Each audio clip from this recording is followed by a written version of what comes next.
Hello mga kapambel. So nagpunta ako sa bahay ng kapatid ko dyan sa likod ng bahay niya kasi ang kapalan na ng damo mga kapambel. Ako na naguna kasi siyempre busy naman talaga sila mga kapambel dyan sa likod ng bahay. Kasi sila magganyan lang sampayan, ganyan. Tapos siyempre siguro pag matakot na siya magsampay kasi marami ng damo. Yan, marami na mga kalat-kalat na kasi busy nga sila. So yan, ginuna ko na mga kapambel, binulo ko na lahat pang paligid dyan sa likod mga kapambel at maliwalas na.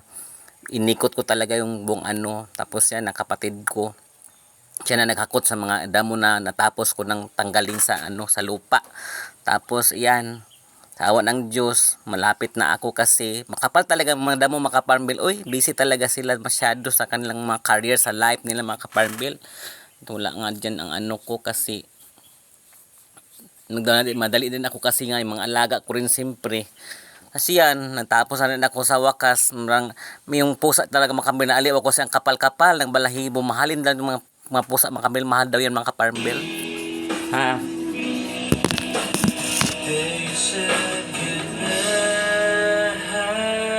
Ako ito yung kahit ba?